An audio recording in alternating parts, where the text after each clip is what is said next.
todas, hola a todos, he vuelto.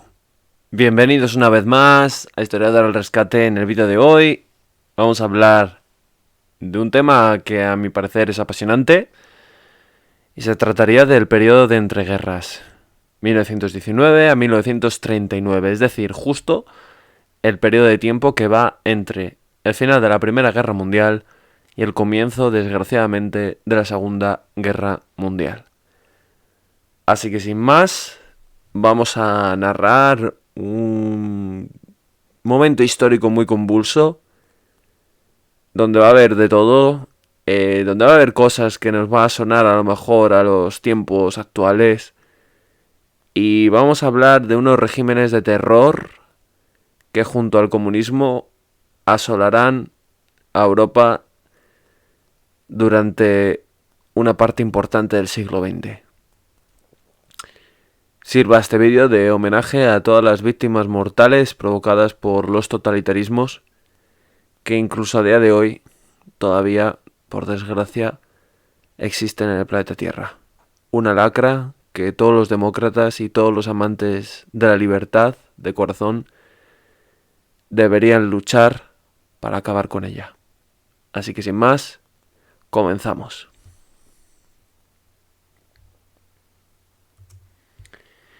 Bien, vamos a empezar viendo una cronología de lo que va a ser este tema.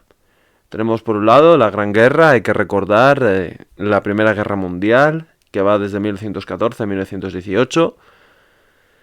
Justo después de la Primera Guerra Mundial va a haber un periodo de tiempo, la década de los años 20, justo ahora 100 años, conocido como los felices años 20. Va a ser una etapa histórica de gran libertinaje a nivel social, cultural, aunque también de cierto oscurantismo. Por ejemplo, en Estados Unidos tenemos que se aprueba la ley seca y, en fin, un periodo histórico también de posguerra bastante duro, de muchos abusos de sustancias y no, siempre que se habla de los felices años 20 nos quedamos con esa etapa, ¿no? De felices, pero cuidado, que también había sus claros y oscuros. De hecho, esta década va a cerrar pues en fracaso absoluto, como podemos ver con el crack de 1929. El mundo entero cae en crisis económica. Después de 1929 tendríamos la Gran Depresión, provocada como consecuencia de esta crisis económica, y empieza la década de los 30, una década muy dura, caracterizada sobre todo por un ambiente a nivel internacional muy enrarecido, donde surgen grandes totalitarismos como el fascismo, que ya había aparecido en la década de los 20 y se había hecho con el poder en aquel momento, y en la década de los 30 surge sobre todo el nazismo, y el nazismo conquista el poder en Alemania. Y todo esto, junto con el expansionismo fascista, nazi y comunista, va a provocar el estallido de la Segunda Guerra Mundial, pero bueno, eso será objeto de otro vídeo.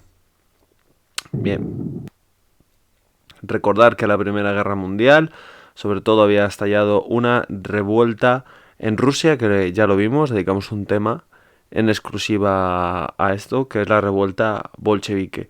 Y ese miedo al comunismo va a extenderse por toda Europa y va a ser muy importante para explicar, incluso justificar, el auge de totalitarismos supuestamente opuestos a la Unión Soviética, pero vamos a ver que no son tan opuestos.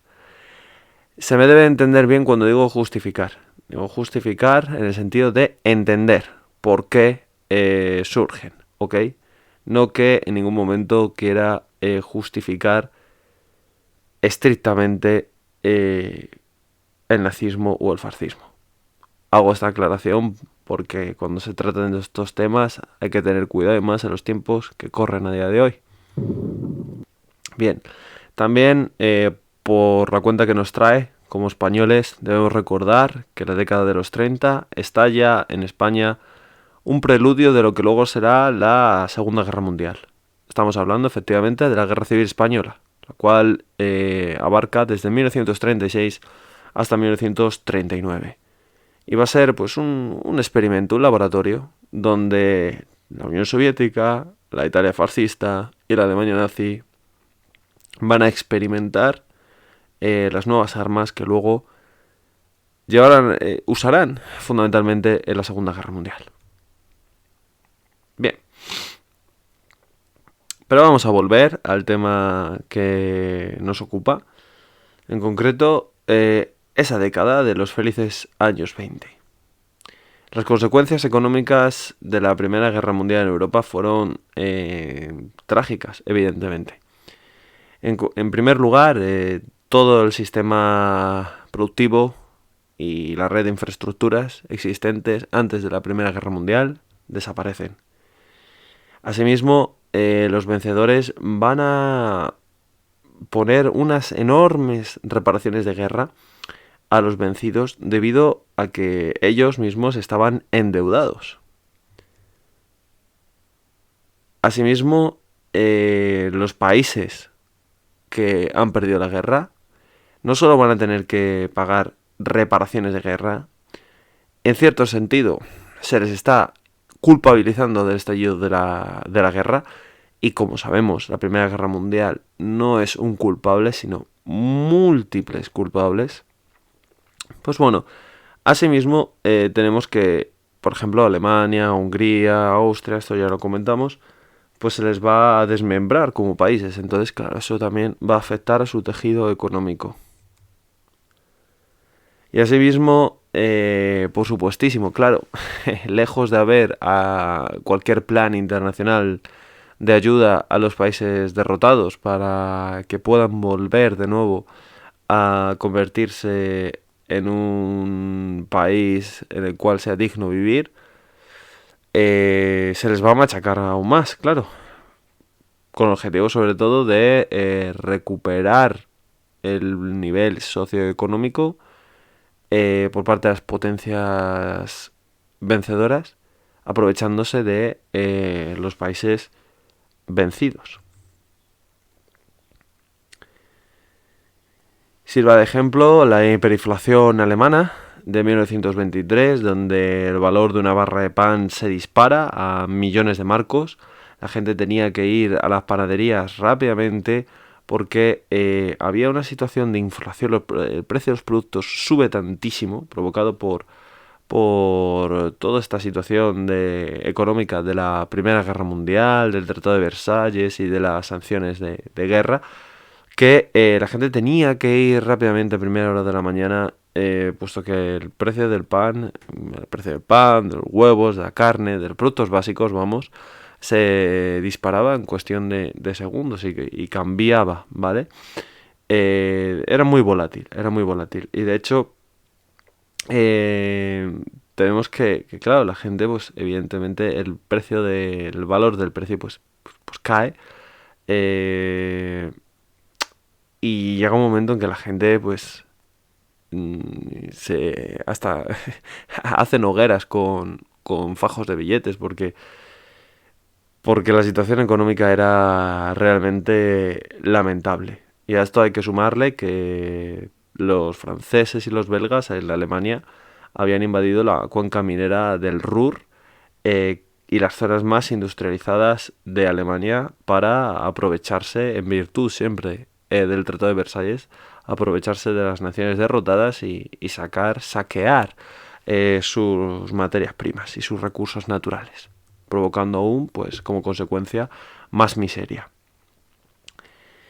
Claro, el tema de las reparaciones de guerra, esto es muy polémico, muy polémico. La verdad es que, por un lado, tenemos que los aliados, años después, saben que quizás la manera de cerrar la guerra no haya sido la adecuada. Y de hecho establecen ciertos planes como el plan Dowes con el objetivo de conceder créditos a Alemania y a las potencias derrotadas, porque sabían que si no iban a terminar saliendo de la guerra. pero quien se va a oponer a esto en todo momento van a ser los franceses. ¿Por qué? Sobre todo hay que tener en cuenta que Francia había quedado devastada a consecuencia de la Primera Guerra Mundial, eh, que tenía ahí la espinita, ¿no?, de la invasión de alemana en su territorio, del tema de Alsacia y Lorena también, y la herida de incluso de la guerra franco-prusiana, que se la habían curado con la revancha de la Primera Guerra Mundial. Pero claro, a Francia no le interesaba una Alemania recuperada y fuerte, puesto que eran vecinos y cuidadito. Siempre el fantasma de una segunda invasión alemana, como de hecho luego pasará la Segunda Guerra Mundial, siempre estaba allí.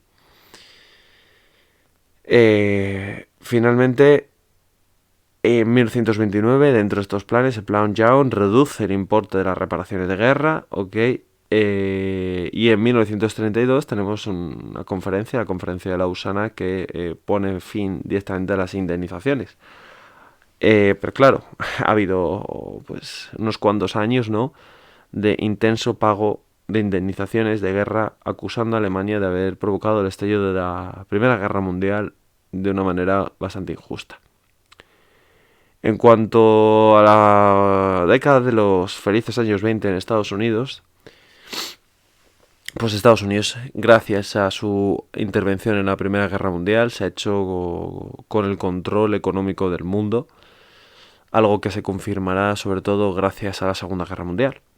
Y tenemos que Estados Unidos se convierte como tal en la primera potencia económica a nivel mundial. Se va a producir sobre todo esta traslación de el crecimiento económico americano a sus clases medias. Por lo tanto, el mercado interno crece muchísimo dentro de la frontera de Estados Unidos y la gente va a empezar a poder comprarse coches, el Ford T, tan famoso, del que ya hablamos en el vídeo de la Segunda Revolución Industrial, nuevas tecnologías como teléfonos, electrodomésticos, en fin, vemos cómo la sociedad americana en su conjunto va creciendo. Se vende entonces al exterior el American Way of Life o el American Dream, y es cuando Estados Unidos va a empezar a llenarse sobre todo de inmigrantes procedentes de Europa, la cual pues ha quedado devastada como consecuencia de la Primera Guerra Mundial. Al haber mucho dinero en la población, va a haber una fiebre bursátil. De hecho, la bolsa de Nueva York no para de subir y gente que no tenía ningún tipo de formación en inversión bursátil va a empezar a especular. El objetivo es hacerse con dinero, dinero, dinero, aprovecharse de este crecimiento, comprar acciones, especular. Vamos, luego venderlas por 3 o 4 veces más su valor. Y a todo esto tenemos que, claro, como la gente gana mucho dinero, pues hay un optimismo social tremendo. Las personas viven por encima de sus posibilidades. La gente ahora puede irse a los cabarets, el fantasma de la guerra sigue todavía muy presente, así que esta década va a ser un periodo de caída de la moralidad, sexo, alcohol, drogas, a pesar de que el alcohol está prohibido por fruto de la presión de los grupos cristianos en Estados Unidos.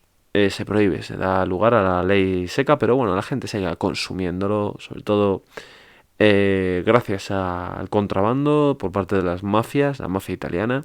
Así que digamos que la ley seca va a tener una eficacia bastante limitada. Asimismo, tenemos que los bancos conceden créditos tanto a las personas individuales como a las empresas de una manera pues casi sin rechistar y sin poner ningún tipo de pegas. Esto suena, ¿no? A mí me suena bastante a la crisis del 2008 en España. Tiene sus cosas bastante similares y parejas. Bien, ok. Continuando asimismo, vemos que La bolsa, por lo tanto, está creciendo de una forma totalmente falseada, gracias a la especulación, lo que hemos dicho. Eh, Asimismo, tenemos que hay enormes diferencias de crecimiento, es decir, sube mucho la industria, pero los precios de los productos agrícolas y los salarios pues se mantienen igual. Y comienza a producirse un enorme problema a la hora de la redistribución de la riqueza.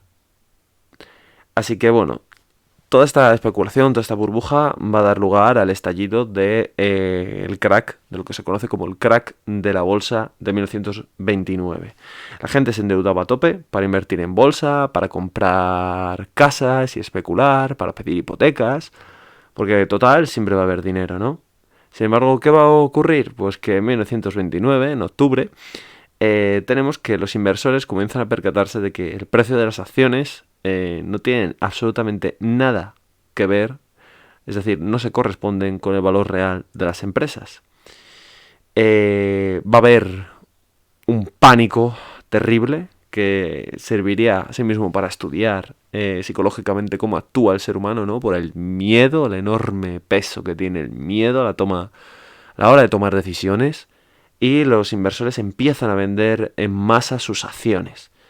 Esto va a provocar una caída en picado, una caída brutal de Wall Street, de la bolsa estadounidense, la cual era la principal a nivel mundial.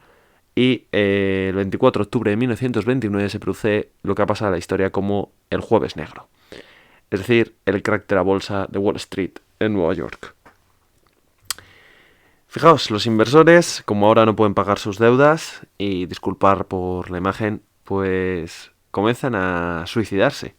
Muchos se lanzan por las ventanas de los rascacielos y de esta manera tan brutal deciden quitarse la vida, acabar con su existencia.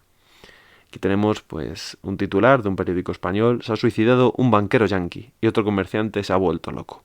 Bueno, la prensa de la época pues evidentemente no iba más allá y simplemente comentaba pues que se habían vuelto locos, pero no, era fruto de ese capitalismo exacerbado lo que había provocado, junto con las ansias de ganar dinero por parte de las personas, lo que había provocado efectivamente llegar a estas situaciones tan límites.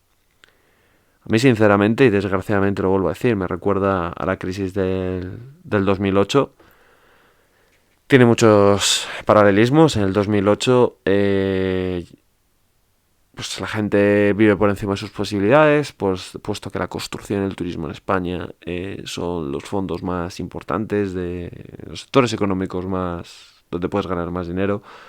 Y literalmente ocurre que pues un obrero, por ejemplo, ganaba 6.000 euros, o sea, unos sueldos altísimos.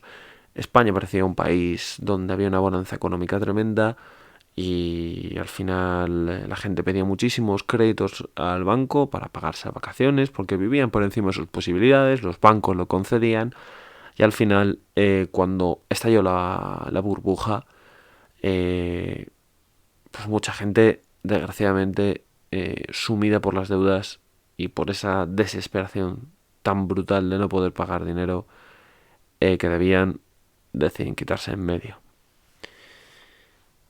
Así que mucha gente va a vender todas sus acciones pues a un precio desde luego muy por debajo de su valor de compra, es decir, por el precio que lo compraron, perdiendo, claro, enormes cantidades de dinero. Aquí tenemos un gráfico donde explica pues eso, la caída de la bolsa de Wall Street. Asimismo, claro, ya sabéis, crisis económica va acompañada de desocupación, de paro, como podemos ver, fijaos, unemployment in the United States desde 1129 a 1140, es decir, desempleo en los Estados Unidos, pues cae en picado. Se produce un hundimiento de la producción de la industria en Estados Unidos. Es la Gran Depresión a partir de 1929 hasta parte de la década de los años 30. No solo en Estados Unidos, sino también en el mundo. Así que imaginad por un momento cómo va a afectar esto Alemania, Austria y otras potencias que habían sufrido una guerra mundial y habían quedado devastadas y además estaban sumidas a pagar grandes indemnizaciones. Obviamente, como en toda crisis, y lo estamos viendo actualmente con la crisis económica del coronavirus, ¿no? Es de pura lógica. Tenemos que la gente ahora consume mucho menos porque hay menos dinero, evidentemente. Hay miedo, asimismo, de perder el puesto de trabajo, así que la gente, las familias ahorran. Llevan a cabo un ahorro activo, por así decirlo. Por lo tanto, la demanda, como se consume menos, cae. Al consumir menos, esto va a provocar que las empresas cierren porque la economía no se mueve, no tienen clientes. Y a su vez esto engrosa las listas del paro, provocando sufrimiento no solo a nivel económico, sino sobre todo a nivel social de la gente. Por otro lado, se va a producir un descenso de los precios de los productos, sobre todo los productos agrícolas, llevando a cabo, por lo tanto, la caída de estos precios de los productos agrícolas, produciendo como consecuencia la ruina de los agricultores, los cuales asimismo no pueden devolver a su vez los créditos a los bancos que esto les habían concedido durante la década de los felices años 20. Como consecuencia, pues muchos campos de cultivos, hectáreas enteras, quedan sin trabajar, en manos muertas. Así que, como conclusión de la crisis del crack del 29, tenemos que en los primeros años de la década de los 30 va a haber una tremenda pobreza y desesperación en Estados Unidos, y no solo en Estados Unidos, sino también en el mundo entero. ¿Vale? Que tenemos estas fotografías realizadas justo en esos años tan duros, como la gente que antes vivía cómodamente en sus casas, ahora tienen que verse pues obligados a vivir en chabolas. Es una época tremendamente dura para los Estados Unidos. ¿Cómo afecta la Gran Depresión en Europa? Pues bueno, más o menos ya lo hemos dicho. La crisis americana va a extenderse en Europa por dos vías, fundamentalmente. Primero, puesto que los bancos americanos obviamente van a retirar las inversiones en Europa y los préstamos concedidos a los estados y a las empresas europeas. Así que esto va a dar lugar a que haya menos dinero en circulación en la economía europea. Como consecuencia va a bajar el consumo, exactamente lo mismo que pasaba en Estados Unidos. Asimismo, como baja el consumo, hay menos dinero, ¿no? Hemos dicho, menos dinero que llega a las empresas, pues las empresas van a tener que cerrar, va a bajar la producción, va a aumentar el paro, obviamente, y otra vez el círculo vicioso. Y asimismo, los Estados Unidos van a consumir mucho menos productos europeos, y asimismo van a disminuir sus importaciones procedentes de Europa. Baja la demanda, cierran fábricas, bajan los precios, aumenta el paro. Que en definitiva, si os fijáis, es siempre la misma, por H o por B, son siempre los mismos resultados. Es decir, aumenta el paro, provocando una tremenda crisis que va a afectar, pues obviamente, a todos los países de Europa. Para intentar solucionar esta tremenda situación económica tenemos que surge el New Deal. New Deal es un plan establecido por el presidente de los Estados Unidos, Franklin Delano Roosevelt, el cual va a estar en la dirección de los Estados Unidos de América de 1933 a 1941. Vale. Tenemos que, fundamentalmente, los objetivos por parte del Estado son reducir el paro, estimular la demanda y una recuperación económica. Para ello, ¿qué va a hacer? Pues el New Deal, ¿vale? Establece, primero, una intervención en la economía por parte del Estado, cosa rara, teniendo en cuenta que Estados Unidos es un país de corte claramente capitalista. Pues bueno, para ello va a actuar fijando los precios mínimos de algunos productos con el objetivo de evitar la caída de la demanda y así mejorar el número del paro, ¿vale? De los parados. Va a comprar toda la producción agraria excedentaria con el objetivo de retirarla del mercado y así obligar a una subida de precios y que los ingresos de los agricultores suban y por lo tanto estimular el consumo y así hacer subir la demanda. También fomenta la construcción de obras públicas con el objetivo de, como hemos dicho, restar las listas del paro al número de desempleados y meterles en la población activa. También va a dar subvenciones públicas a las industrias y a aquellos sectores más afectados por la crisis, facilitando por lo tanto la contratación de trabajadores. Y va a crear una especie de seguridad social con prestaciones, subsidios por el desempleo y por la jubilación. Es decir, son medidas un tanto keynesianistas, como podríamos observar. Y también va a establecer un control bancario estricto con el objetivo de evitar que los bancos en situaciones de auge concedan créditos así alegremente a los ciudadanos que no tengan solvencia económica, es decir, que obviamente no los puedan devolver. Así que gracias a la política de Roosevelt, el New Deal va a ser todo un éxito. Y en 1939 tenemos que la economía americana comienza a recuperarse y a pesar de que todavía presenta una tasa de paro elevada de ciertos problemas estructurales, Estados Unidos comienza a resurgir y esto va a ser muy importante, sobre todo teniendo en cuenta que en 1939 va a estallar la Segunda Guerra Mundial y va a servir sobre todo para preparar a Estados Unidos de cara a su intervención en la guerra. Bien. Tras esto, me gustaría detenernos aquí un momentito y observar cuál es la situación política en Europa, en el viejo mundo, en el viejo continente.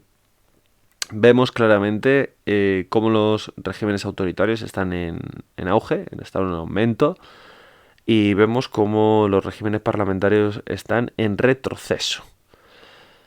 ¿Por qué estoy contando esto? Bueno, pues porque hemos visto ya una etapa, un periodo dentro del periodo de entreguerras, valga la redundancia, que sería justo el nivel económico, ¿no? Las consecuencias económicas de la Primera Guerra Mundial, el crack de la bolsa del 29 y las soluciones planteadas a este problema económico. Pero claro, la economía, señores y señoras, va a afectar muchísimo a la política. Así que si queremos entender por qué va a pasar que países tan cultos como la Alemania surja el nazismo, hay que entender toda la situación económica. Bien, la década de los 20 y los 30 se va a caracterizar por una crisis a nivel internacional de las democracias. Se produce el auge de los totalitarismos, la población civil queda muy desencantada con las democracias, con los sistemas parlamentarios tras la Primera Guerra Mundial. Se ve a las democracias como algo viejo, arcaico, anquilosado en el tiempo, débil incluso. Así que surgen nuevas ideologías en Europa que están llamadas a superar estas democracias. Democracia, sobre todo, me refiero a la democracia francesa y a la británica, aunque vemos que hay otros países también implicados. Bien, dentro de esas ideologías, el comunismo, ya le dedicamos un tema, así que tampoco me voy a entretener mucho en él, porque ya tiene su tema. Me voy a centrar en dos totalitarismos a priori, entre comillas, de derechas. Y ahora me entenderéis por qué digo eso. Tenemos, por un lado, el fascismo y el nazismo. Vamos con el fascismo. Aquí tenemos imágenes del líder del partido fascista, su inventor, su diseñador, que es Benito Mussolini, en distintas etapas de su vida. Mussolini va a pasar de ser un joven revolucionario socialista a convertirse pues, en el líder del fascismo. ¿Por qué digo que a priori tanto el fascismo como el nazismo son movimientos de derechas? Pues bueno, digo que a priori, entre comillas, porque bueno, el fascismo es creado por Mussolini y tiene muchas características del socialismo revolucionario. Lo que pasa que sería una mezcla de socialismo revolucionario con un fuerte componente nacionalista, sobre todo, y con algunas ideas supremacistas de superioridad racial italiana, aunque es cierto que el fascismo no están tan obsesionados con la raza como el nazismo, son distintos, pero sí supremacía cultural, espiritual, si me lo permitís, si no me pongo muy filósofo, de Italia. Y esa búsqueda de un patriotismo, un nacionalismo exacerbado, una ideología de los anti todo, menos lo que no sea yo. Pero sí que tiene tintes socialistas. Sería una perversión hacia la derecha del socialismo, porque tiene características del socialismo, ¿vale? Y el nazismo, pues el propio nombre del partido nazi, el Partido Nacional Socialista, pues ahí te lo está indicando. Tiene características del socialismo. Es una perversión del socialismo, pero nace del socialismo. Y sería pues parecido al fascismo, aunque con unas características propias de los movimientos Volkisch alemanes, es decir, nacionalismo exacerbado, superioridad racial. Aquí sí que sí, a diferencia del fascismo, superioridad de la raza aria por encima de cualquier otra raza y una especie de, y aquí coincide con el fascismo, de una ideología casi mesiánica, es decir, de que Italia y Alemania están llamadas a ocupar la posición que el destino, la historia, les ha reservado para ellas en el mundo, ¿vale? A construir grandes imperios. Bueno, centrándonos con Mussolini, ya pasaremos con Hitler, vamos a analizar en líneas generales la Italia fascista. Lo primero, hay que tener en cuenta que dentro de esa manipulación de la historia, Mussolini va a tirar atrás hacia elementos del pasado, saltándose pues obviamente todas las las ideas lógicas de cualquier historiador, ¿vale? Él busca en el pasado italiano momentos de esplendor. ¿Y cuáles son los mayores momentos de esplendor para Italia? Pues obviamente el Imperio Romano. Y dentro del Imperio Romano, por eso va a utilizar pues toda una pose que recuerde a los tiempos de los emperadores romanos o de Roma. Usa el haz de líctores, como vemos en la imagen, dentro del escudo del partido fascista. El haz de líctores era un arma que era utilizado por los líctores, los guardaespaldas de los cónsules, ¿ok? Está hecho con unas varillas de madera entrelazadas que representaría el poder, la unión del Estado y de todos sus miembros, y el hacha, pues la ejecución de la fuerza bruta por parte del Estado para defender la justicia, para defender a los magistrados del Estado, ¿vale? Y eso lo utilizaban pues en tiempos de la República y del Imperio Romano. Asimismo, el saludo más icónico, por desgracia, dentro del fascismo, pues es el saludo romano. Y era el saludo que supuestamente los romanos en el mundo militar se dedicaban entre ellos y a sus superiores. Vale. ¿Por qué va a ascender el fascismo? Pues por supuesto tenemos que remontarnos hacia la Primera Guerra Mundial. Tenemos consecuencias económicas, destrucción a nivel económico del tejido económico del país, de Italia, una enorme crisis y un aumento de los precios. Esto va a generar un tremendo descontento popular. Me podéis decir, pero vamos a ver, si Italia estaba en el bando de los vencedores, ya, Italia está en el bando de los vencedores, pero va a haber enormes pérdidas económicas, provocadas por un tremendo esfuerzo de guerra. Asimismo, consecuencias territoriales, porque Italia había participado en la guerra con unas pretensiones territoriales. Ellos reclamaban pues ciertos territorios que los consideraban suyos, de estar en su esfera de influencia. Esto son dentro, o entraría dentro de esa visión política del irredentismo, la Italia irredenta, es decir, la recuperación de ese espacio vital italiano, ¿no? Reclamar lo que es suyo. ¿Qué territorios serían? Pues, por ejemplo, Córcega, ¿vale? Fiume, Istria, Trentino, los tenéis ahí señalados en el mapa. Claro, esos territorios se los habían prometido a las potencias aliadas dentro de su desesperación para provocar la entrada de Italia. Ya sabéis que Italia, en un principio, ellos habían pactado con Alemania y con Austria.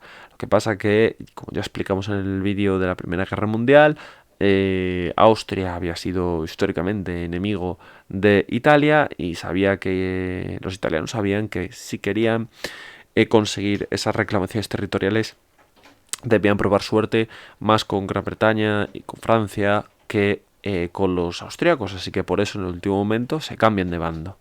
Claro, ¿qué ocurre? Pues que esos territorios no van a ser entregados a Italia, a pesar de haber sido prometidos.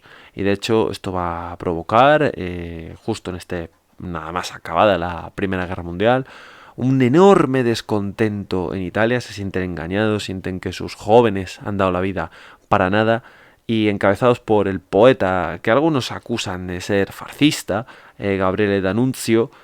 Era un personaje, desde luego, y sí, tenía ciertas características fascistoides, sí, porque no vamos a engañar. Pero bueno, dentro de ese personaje, ¿no? Pues tenemos que va a encabezar un movimiento ultranacionalista que quería recuperar pues todos esos territorios, ¿no? Que ellos consideraban que eran italianos, y va a defender el uso de la fuerza incluso contra los que eran pues sus antiguos aliados. Asimismo, sociales. Tenemos claro, lo que ha ocurrido en Rusia es un ejemplo que se tiene bien presente, y ante una situación de paro enorme, de crisis económica, de tremendo descontento, por los italianos tienden a radicalizarse tanto por la derecha como por la izquierda, y ya sabéis, los comunistas comienzan a crecer en Italia. Se producen huelgas, protestas, enfrentamientos con los dueños de las fábricas, y ya sabéis que la respuesta a este miedo del comunismo va a ser por parte de las clases burguesas potenciar la figura de Mussolini, darle dinero, y la respuesta al comunismo es el fascismo para ellos. Y de hecho, en Italia se va a producir el Biennio Rosso, que va a consistir en ocupaciones de tierras por parte de los campesinos. Entonces había un tremendo miedo a que pudiese producirse una revolución bolchevique en Italia. Miedo que además va a extenderse durante todo el siglo XX prácticamente en el territorio italiano. Y en fin, una situación pues bastante crítica, porque va a llevar a cabo que incluso la Guerra Fría, la NATO o la OTAN, más conocida así en España, financie una red clandestina de terrorismo de Estado, la Operación Gladio, para evitar que el Partido Comunista Italiano alcanzase el gobierno en Italia. Y va a provocar atentados, los cuales luego achacará a su comisión, ¿no? Al Partido Comunista Italiano y a los grupos alrededor del Partido Comunista Italiano, como por ejemplo el más famoso, la Brigada Rojas, le Brigate Rosse. Esto, la Operación Gladio, está admitido, ¿vale? Es una verdad que nadie sabe, pero que vamos, que si lo buscáis en internet, pues que Giulio Andreotti, un político de primer nivel de Italia, lo reconoció públicamente en el Parlamento italiano, ¿vale? Ok, esto no saldrá en los libros de historia al uso, pero existió, ¿vale? El terrorismo de falsa bandera, terrorismo de Estado. Bien, así que este descontento general, tanto por la izquierda como por la derecha, va a provocar una enorme crítica y una revisión, ¿no? de la democracia liberal que existía por aquel momento una monarquía parlamentaria con Vittorio Emanuele III o Víctor Manuel III en Italia. El bienio rosso, muy importante, fijaos las imágenes, pues tenemos ahí obreros armados con la hoz y el martillo. Pues los obreros van a llevar a cabo expropiaciones forzosas, pues un poco como había ocurrido en la Rusia revolucionaria. Y ocuparán pues tanto fábricas del norte de Italia, que es la zona más industrializada de Italia, como campos de cultivo, etcétera, etcétera, etcétera. Vale, aquí tenemos un pequeño texto publicado en el periódico L'Umanità Nuova el 28 de junio de 1922, donde te explica toda esta situación pues de una manera bastante clarita. Vale, dentro del bienio rosso, esto va a provocar, obviamente, una respuesta de miedo, de terror por parte de la burguesía italiana. Temen el ascenso del comunismo y, como ya he comentado, su única respuesta, puesto que ven que la policía, que el sistema italiano, pues que no funciona con esas medidas democráticas, ¿no? Ven que el totalitarismo al final puede con la democracia y ya que piensan que al final la democracia va a caer, qué mejor que caigan con una gente que dentro de lo malo es lo menos malo. Respeta la propiedad privada, pues tienen algunas ideas revolucionarias socialistas, pero en general son gente conservadora, gente de bien, entre comillas, y que oye, que muchos son ex veteranos, así que ok.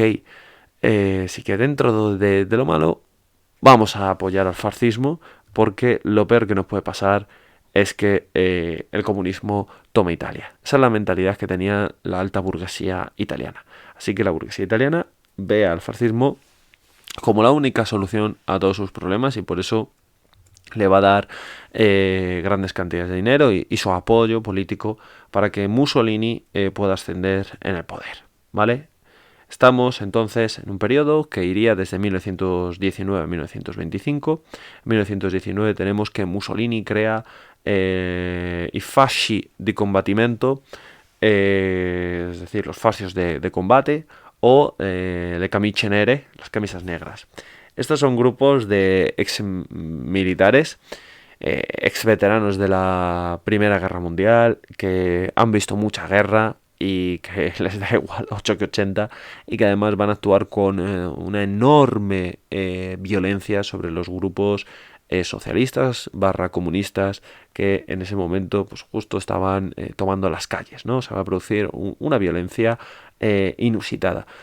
En nuestro país también va a ocurrir algo parecido, no con grupos tan organizados como Le Camicie Nere, pero sí que es cierto que los burgueses, pues propietarios de la industria y demás, van a contratar a pistoleros, a sicarios o incluso ex veteranos de la Primera Guerra Mundial que ante esa situación de paro que vivía el mundo, pues van a vender lo mejor que sabían hacer, que era matar, ya que lo habían aprendido en la guerra.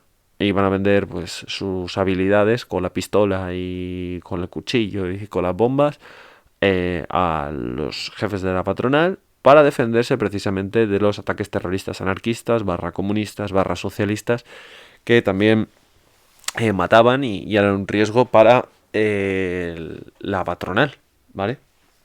Bien. También tenemos que los Arditi, ya los vimos en su momento cuando hablamos de la Primera Guerra Mundial, van a engrosar mucho las filas de Le Camicie Nere, las camisas negras. Ya en el 21, este fasci di combattimento o camisas negras, tenemos que se van a reorganizar en el Partido Nacional Fascista, creado por Mussolini. Vale, ¿cuáles así? Muy resumidamente sus objetivos, pues principalmente en la construcción de un Estado fuerte que controle todo, ¿vale? Va a tener un enorme intervencionismo económico, como veremos, ahí claramente socialista, aunque defiende la propiedad privada, eso gusta a los burgueses, y basado en esa superioridad, ¿no? Histórica y casi espiritual que os comenté anteriormente, va a defender también el expansionismo ultranacionalista. ¿Vale? El objetivo es cumplir con ese destino histórico de Italia, con esa ideología irredenta.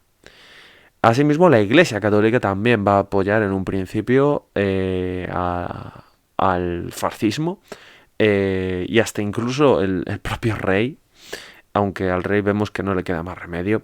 ¿Por qué? Por miedo a las revueltas comunistas y por miedo a lo que han hecho los comunistas claramente en Rusia, y no quieren que se repita en Italia. Es lo menos malo que puede pasar. Ya lo mencionamos anteriormente. En las elecciones de 1922, el Partido Nacional Fascista no va a tener unos buenos resultados. De hecho, de los 500 diputados que podría haber obtenido, solo va a tener 22. Pero claro, esto no significa que la violencia callejera pare. De hecho, no va a parar, sino que se va a incrementar, y tenemos que incluso unos 300.000 camisas negras, esto es una barbaridad, 300.000 hombres armados van a aplastar con la porra, con el puñal, con la pistola y con el aceite de ricino, que se lo daban a los socialistas, se lo metían en la boca, y esto podía provocar, de hecho, provocaba la muerte. Aplasta una huelga general promovida en esos momentos por los sindicatos obreros. De hecho, Mussolini, aprovechando la popularidad un poco que tenía, ¿no?, por sus acciones de violencia e incluso el miedo, él es consciente de que políticamente le va a costar mucho llegar a controlar el Parlamento italiano. Lo tiene muy difícil. A pesar de las simpatías que despierta dentro de la burguesía. Así que él va a llevar a cabo una exposición de fuerza, que es la marcha sobre Roma. Luego lo van a vender esto como algo épico, pero en verdad Mussolini no las tiene todas consigo, y aquí se la juega, porque podía haber acabado detenido. ¿En qué consiste la marcha sobre Roma? Pues precisamente eso, marchar a lo legionario romano, con todos los partidarios de las camisas negras hacia Roma. ¿Para forzar a qué? Para forzar al rey a que le conceda el gobierno del país. Así, tal cual, sin haber sido elegido democráticamente. El rey, pues bastante entre la espalda y la pared, porque vemos que parece ser que son los fascistas los únicos que se atreven a responder a la amenaza comunista. Pues al final le va a nombrar jefe de gobierno, va a ceder, y eso es un error. Un error que le va a costar, como veremos décadas después, pues le va a costar el trono, y que Italia a día de hoy pues no sea una monarquía y sea de hecho una república como es. Así que le nombra jefe de gobierno a Benito Mussolini en octubre de 1922. Y a partir de aquí ya tenemos el fascismo dentro del poder. Es cierto que no se va a convertir inmediatamente en un dictador perpetuo, pero bueno, ya está dentro de la cúpula de poder, que es lo importante. Aquí tenemos una imagen coloreada de lo que será la marcha sobre Roma, con Mussolini, sus camisas negras y los principales dirigentes, todos ellos o casi todos ex veteranos de la Primera Guerra Mundial. Bien. Es en ese momento, en 1922, cuando Mussolini forma un gobierno de coalición, todavía manteniendo, al menos aparentemente, ¿no?, las formalidades legales, es decir, las libertades, la democracia, ¿no?, el parlamento, ¿ok? El objetivo no es coger y romper con la legalidad vigente de la noche a la mañana. Sin embargo, en 1923, un añito después, Mussolini se va a arrogar a sí mismo plenos poderes y va a llevar a cabo una reforma electoral con el objetivo de preparar las elecciones de 1924. ¿Cuál es su visión? Pues obviamente que las urnas no le puedan echar del poder. Y en 1924, de hecho, habiendo absolutamente las elecciones, habiéndolas pues trucadas, como de hecho hace, tenemos que gana unas elecciones pues trucadas, utilizando asimismo la violencia y la presión callejera de las camisas negras, con el objetivo de evitar que la gente pudiese votar a los partidos comunistas o pudiese votar a los partidos socialistas. De hecho, el diputado socialista Matteotti es uno de los pocos que con un par de narices se atreve a denunciar la corrupción vigente Y qué curioso, pues que se tuvo que caer sobre una espada y apareció el pobre hombre asesinado. De hecho, todos los grupos de izquierda van a ser obligados a abandonar el Parlamento ante esta terrible situación, ante este golpe a la democracia, y Mussolini se va a hacer con el poder absoluto. Por eso, amigos y amigas, hay que tener mucho cuidado. La democracia es algo que debe defenderse, y debe defenderse con una sociedad abierta de mente y con un enorme espíritu crítico. No podemos ceder todo nuestro poder, todos nuestros derechos y todas nuestras libertades al político o política de turno, que con la confianza de que ellos van a mirar por nosotros. Cuidado, cuidado, porque estas historias que estamos viendo aquí no las cuento simplemente para entretenernos o porque lo puedan preguntar en un examen o por curiosidad, ¿no? Sino porque esto nos debe de servir para evitar que un Mussolini pueda existir en esta época. Algunos pensarán en su estupidez supina que eso es imposible. Bueno, pues que se lo pregunten a los venezolanos, que se lo pregunten a los coreanos del norte, que se lo pregunten a los chinos, que se lo pregunten, qué sé yo, a los cubanos, o que se lo pregunten a los bolivianos, que supuestamente votan, pero bueno, en fin, la calidad de las elecciones de ese país, pues de aquella manera. Y ya no os hablo de África. Así que no, amigos, no. El fascismo, el comunismo, el nazismo no tanto, pero bueno. Fascismo y comunismo son una lacra que nos deben enseñar de que es relativamente sencillo subvertir un sistema democrático y engañar a la gente.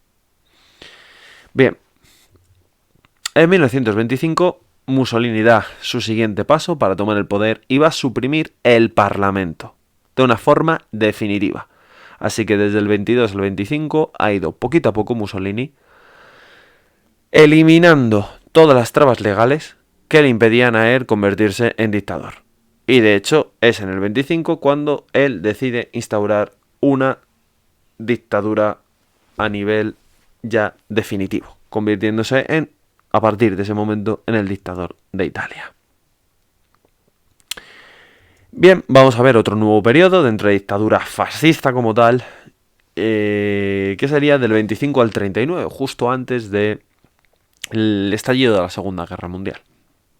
Bueno, sabemos que en la sociedad española, o en la sociedad global incluso, el término fascist o fascista en italiano, o facha, fascista en español, es muy manido, es muy usado, muy común. Tan usado que, por desgracia, se ha perdido totalmente el significado de este. O sea, tú ahora mismo preguntas a cualquier persona, no ya a los jóvenes, sino a cualquier persona, incluso a los adultos también, qué es un facha, qué es ser un facha, y en España al menos, que es lo que yo conozco, y creo que en Estados Unidos pasa igual, con movimientos tan subversivos y tan nocivos a mi entender como Black Lives Matter, pues al final no te saben decir, cada uno tiene su propia visión. Algunos, desde lo más simple, te dirá aquellos que votan a las derechas, o votantes de Vox, o votantes del PP, o fascista todos menos yo. O gente que a lo mejor es orgulloso de sentirse español y va con la camiseta de la selección española, o lleva una pulsera de España, o una pegatina de España, o le gustan los toros. Es un poco absurdo, porque eso no es ser fascista, señores. Lo siento mucho. No es ser fascista. Vamos a intentar analizar qué es ser fascista. Ser fascista, ¿vale? Sería ser partidario de un gobierno autoritario, totalitario, creado por Benito Mussolini, una ideología que se puede definir como la ideología de los antis, ¿vale? Y vamos a ver qué características tiene. Primero, Mussolini es el dictador perpetuo, como visión de la antigua Roma, ¿vale? A diferencia de que en la antigua Roma se elegía un dictador por parte del Senado ante una situación de grave emergencia y duraba el cargo solo 6 meses. A partir de allí se tenía que ir a su casa. Aquí Mussolini pues no tiene visos de querer ceder el poder, ¿ok? Así que va a ser todo, tiene todo el poder. Es el jefe de gobierno y va a gobernar a base de decretazo. Bien, se van a prohibir inmediatamente todos los partidos, menos el partido fascista, por supuesto, claro. Y evidentemente, pues eso de elecciones democráticas, ¿qué es eso? Eso no existe. También todos los sindicatos y las huelgas prohibidas. Manifestaciones incluidas, obviamente. Solo va a haber un sindicato, que es un sindicato, el sindicato fascista. Con el objetivo de tener controladitos a todos los obreros y que no haya protestas fuera del seno fascista. Claro, el gobierno también va a nombrar a todos los alcaldes, a todos los, por así decirlo, presidentes de las regiones italianas o de las comunidades autónomas españolas, para que podáis entender un poco el símil.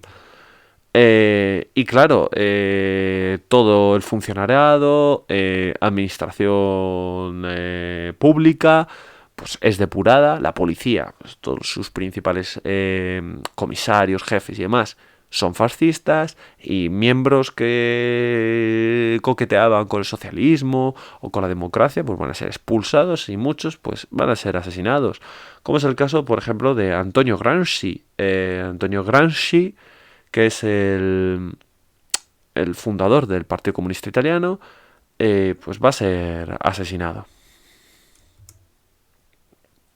Asimismo, claro, hay que ganarse la juventud, hay que ganarse a la sociedad.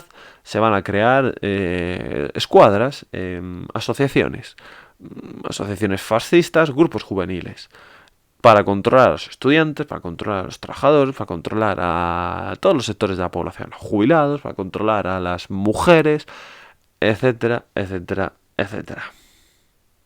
Asimismo, la educación, obviamente, totalmente manipulada por parte del Estado, con una educación totalmente ideologizada, y obviamente los profesores puestos ahí eran los que Mussolini quería y el partido fascista veía que era mejor para el régimen. Se establece la censura, evidentemente, en los medios de comunicación y en la propia enseñanza, como estoy diciendo. Bueno, visto esto, estas son las características de un régimen fascista. ¿Hay algunas que recuerdan a la actualidad? Pues hombre, sí, evidentemente. Que cada uno ya saque sus propias conclusiones. ¿Significa que estamos viviendo en un estado fascista en la actualidad? Pues hombre, no. Pero que haya ciertas características que puedan recordarnos a esa situación debería hacernos reflexionar. Y, como digo, amigos y amigas, por favor, sacad cada uno vuestras propias conclusiones. Avanzamos dentro del periplo fascista. Vamos a analizar el periodo del 25 al 43. En 1929, Mussolini va a firmar los pactos de Letrán con el Papa Pío XI. Esto va a ser una medida pues bastante positiva, al menos para Italia, puesto que después de la reunificación de Italia, la Iglesia Católica había roto con el gobierno italiano. Bueno, los pactos de Letrán, que a día de hoy siguen vigentes, Italia va a reconocer la religión católica como la oficial y única del Estado italiano. Asimismo, reconoce a la Santa Sede como un país, como tal, como un Estado soberano, en los territorios ¿de qué? De Ciudad del Vaticano, o sea, un mini Estado. Y asimismo la Santa Sede va a declarar pues bueno, pues que reconoce definitivamente la autoridad del Reino de Italia. Esa unificación llevada a cabo por la dinastía de los Saboya hacía relativamente poquito, ya lo vimos en vídeos atrás. Y reconoce efectivamente la capital del Reino de Italia como Roma. Muy bien, la política exterior, pues obviamente es una política agresiva, expansionista, violenta, basada en ese irredentismo. De hecho, se va a llevar a cabo una fuerte campaña para recuperar esos territorios que os dije antes, como son Trieste, Fiume. También se lleva a cabo un expansionismo africano, colonial, con la ocupación de Etiopía y la proclamación del Imperio Italiano. Y vemos esas medidas intervencionistas y expansionistas de Italia, de la Italia fascista, con la ayuda militar dada a Franco en la Guerra Civil Española, que va a ser bastante importante. Aquí tenemos en un mapa pues la expansión italiana en esos momentos. No está nada mal, ¿eh? Y aquí tenemos una imagen de CTV, Corpo di Truppe Volontarie, el cuerpo de tropas voluntarias en Guadalajara, es decir, soldados italianos en Guadalajara. España, no México, ¿eh? Bien. En cuanto a la economía fascista, esta se basa fundamentalmente en 3 pilares. El primer pilar, intervencionismo estatal. Y aquí es donde nos recuerda, pues obviamente, al socialismo, al pasado socialista de Mussolini. El Estado va a controlar la economía a través del IRI, ¿ok? Va a controlar toda la producción del país y va a establecer los planes y los caminos a seguir por parte de la economía italiana. Por otro lado, va a proteger la industria nacional por encima de la extranjera. Aquí tenemos una imagen de un anuncio de coches de la época de Fiat. ¿Okay? Mussolini va a promover y va a potenciar Fiat. Y ¿Cómo hace esto? Pues bueno, pues trabando las importaciones extranjeras con fuertes aranceles, ¿vale? Favoreciendo así pues los productos fabricados en Italia. Se tiende, por lo tanto, a una autarquía, es decir, sería una autarquía, es un sistema económico en el cual el país se cierra al extranjero a nivel económico y depende solo de su propia producción industrial, ¿ok? Eliminando prácticamente, llegando a cero, la necesidad de contactar con el extranjero. Fijaos, esta imagen es cuanto menos pues un ejemplo, ¿no? de lo que es el fascismo, de lo que es el totalitarismo, y esto se puede aplicar al nazismo y al comunismo, cuidado, que no es excluyente. Tenemos autarquía, aparece el áquila, el águila romana, ¿no? En los pies el fascio que antes os he dicho, y debajo en italiano pone Mussolini ha sempre ragione, es decir, Mussolini tiene siempre razón. Toma ya. De fondo no me he podido resistir a poner esta imagen de Mussolini sin camiseta, segando, porque era muy... es como un poco a lo Putin. Putin, si os fijáis, todos estos dictadores siempre hacen lo mismo. Putin hace igual, esa imagen, esa transmisión a pueblo italiano y a pueblo ruso, correspondientemente, y respectivamente, de un hombre fuerte, ¿no? De un hombre del pueblo, del tú a tú. Tenemos la economía de la Italia fascista, pues se va a caracterizar por un enorme intervencionismo estatal, como hemos visto. Tras el crack del 29, tenemos que el autarquismo va a primar, es decir, se aísla económicamente del mundo. Una salida a esta crisis va a ser se va a basar en la industria militar, ¿ok? Pero claro, si tú empiezas a producir armamentos, tanques, aviones, tal y demás, municiones, fusiles y demás, pero luego no los usas, vas a crear una burbuja. Así que esto va de la mano de luego la política exterior violenta y agresiva del Estado italiano y del expansionismo y de la búsqueda de problemas en forma de guerras en el extranjero.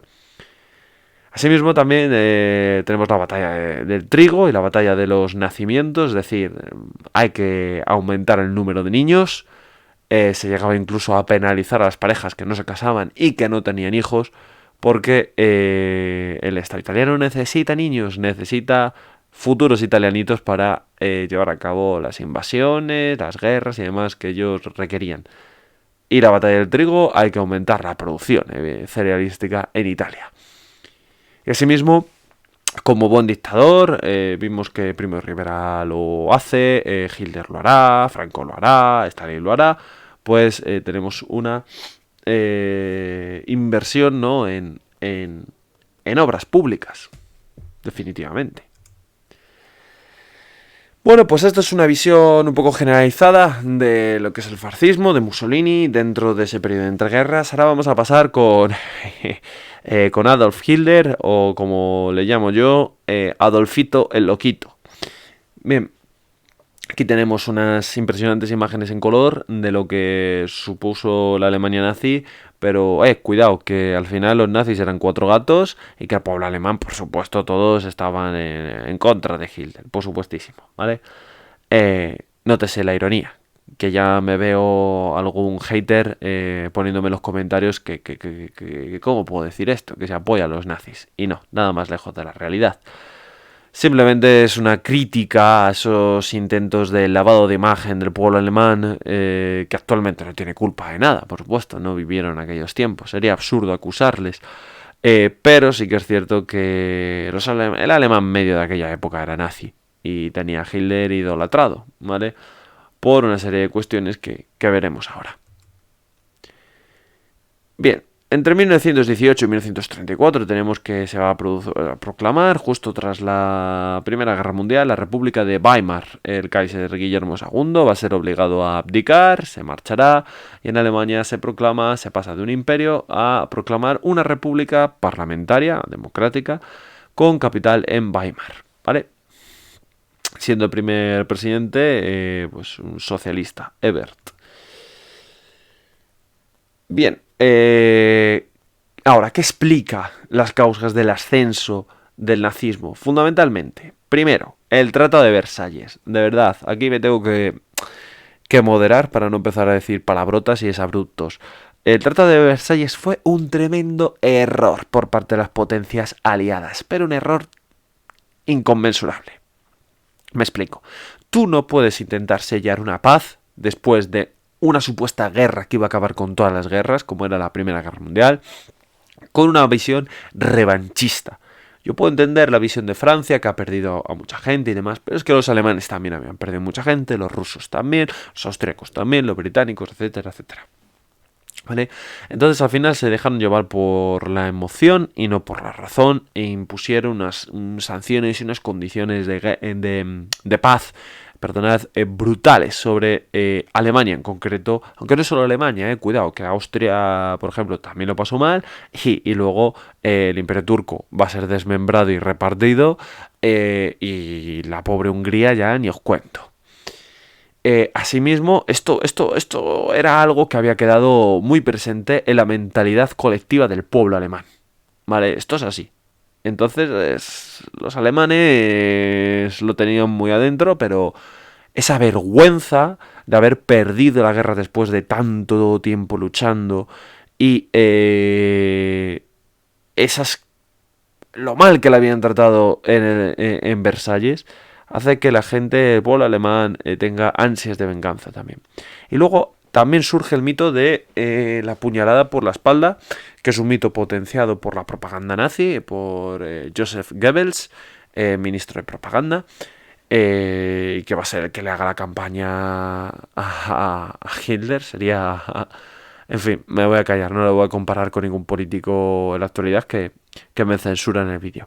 Pero el caso es que esta puñalada por la espalda era que supuestamente, bueno, y sin supuestamente, los alemanes pues ya ellos creían que no habían perdido la guerra en el campo de batalla y que la habían perdido pues por la intervención de los americanos en el último momento, en el 17, y sobre todo por las huelgas que hubo y por los intentos revolucionarios que hubo de corte comunista, socialista, en Alemania, y huelgas que hubo en las fábricas de armamentos, etcétera, etcétera. Entonces, claro, ellos acusaban al comunismo, y detrás del comunismo ya se sabe quién está para los nazis: los judíos, el capital judío. Así que acusaban a los judíos, acusaban al comunismo de haber dado a Alemania una puñalada por la espalda. Aquí vemos ya cómo surge el antisemitismo. Asimismo, va a haber una tremenda crisis económica, sobre todo debido a los pagos de las reparaciones y las deudas establecidas en Versalles. ¿Todo esto a qué lleva? Pues a un tremendo descontento de la población, a una polarización de la vida política, porque vemos que los comunistas también tenían poder en Alemania, pero más lo tenían los ultranacionalistas, que no solo estaba el partido nazi, cuidado, pero encabezados por el partido nazi. Y luego una situación económica terrible, que ya lo comenté anteriormente, con la hiperinflación. Vale, la situación política, fijaos, aquí lo vemos, ¿no? De los principales partidos, vemos las fechas en las que el partido nazi, en el 32, tiene 230 representantes en el Parlamento alemán, en el Reichstag, y en el 33, 288. Vemos que el Partido Comunista, bueno, pues también en el 32 tiene 100, cuidado. Los alemanes tienen, los nazis, perdona, tiene 196, o sea que... Y el Partido Socialista tiene 121, o sea que cuidado, que también tenían su peso político, ¿vale? Pero vemos cómo la política alemana se ha polarizado entre comunistas, en el 32, y socialistas y nazis. Bien, aquí los podemos destacar más. Y sobre todo, fijaos el cambio, ¿no? En tendencias, porque el Partido Comunista en el 24 y en el 28 tiene pues, relativamente pocos representantes, pero a partir del 29 va a ir increciendo. 77, 89, 100 y 81. Bueno. Y esto se puede decir lo mismo, pero de una manera mucho más espectacular por parte de los nazis.